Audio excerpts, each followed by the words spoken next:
Good morning everyone! For today's video guys ay magluluto tayo ng menu na may sabaw.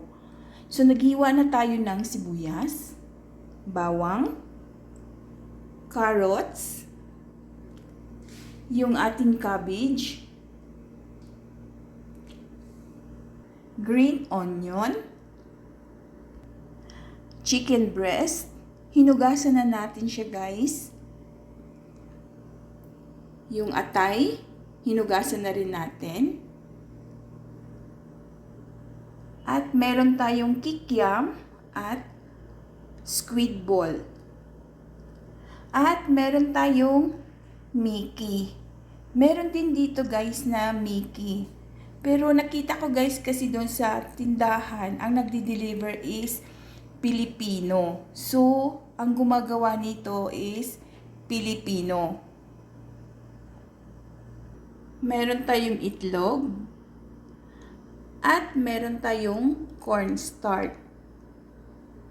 Meron tayong black pepper, soy sauce, magic sarap, patis. So, magluluto tayo today ng lumi. So, ito yung ating ingredients. Ito yung ating mga gulay at yung ating mga isasahog. So, start cooking na tayo guys. Init tayo ng mantika. Ipiprito muna natin yung squid balls at saka yung kikiam.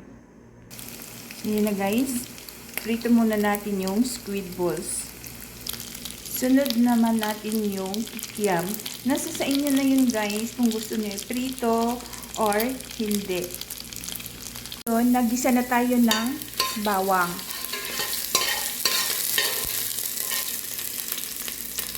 Sunod natin yung sibuyas. Sunod natin yung manok.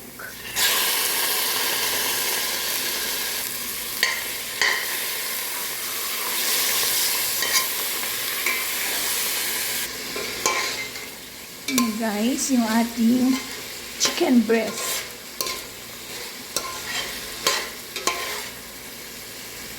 Sunod natin yung atay.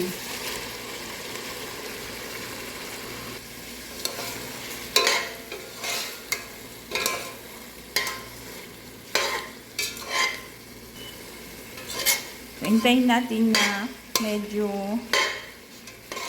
maluto na yung chicken breast at saka yung atay. Susunod natin yung kikiam. At yung ating squid balls. Tapos lalagyan na natin siya guys ng tubig. Halo guys, lugay-lugay.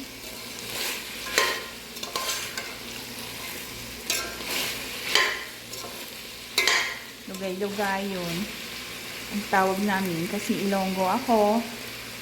So lalagyan na natin siya ng tubig.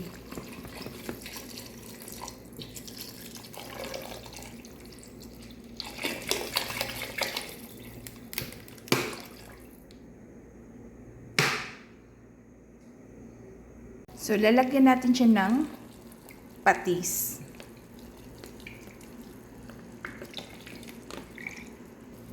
Toyo.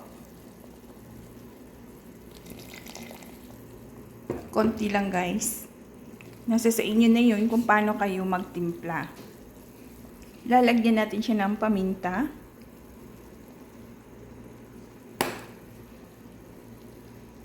Lalagyan natin siya ng pampasarap. So, ilalagay na natin yung Mickey. Hinugasan ko na rin ito guys para matanggal yung kanyang mantika.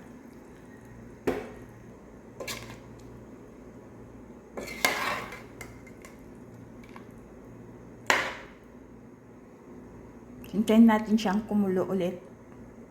So, ilalagay natin yung carrots. Takpan natin siya ulit. Ilalagay natin yung repolyo.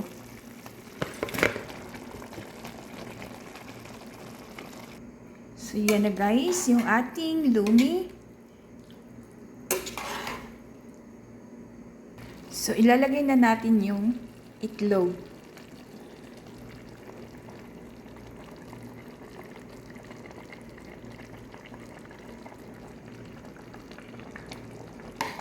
So, lugay-lugayin natin guys para hindi mamuo yung itlog.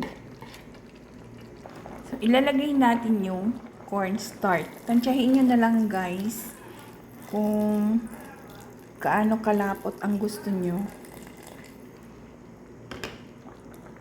Nagluto kasi ako ng ganito guys kasi pag na-miss ko siya, pumupunta ako dun sa isang restaurant na nagluluto ng ganito. Tapos wala namang masyadong sahog, puro noodles lang. Tsaka maraming sabaw, yun lang. So sabi ko, i-try ko na magluto ng ganito. So ilalagay na natin yung green onion.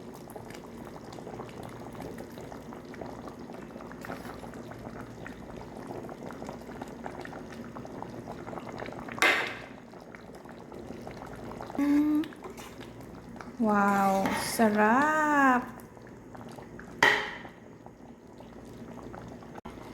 So, ayan na guys, yung ating lomi. Sarap guys. Ito na yung ating lomi guys. Lapit na siya maluto. Kain tayo guys. Ayan na guys, yung ating lomi. Luto na siya. So, ready to eat na guys. Kain tayo.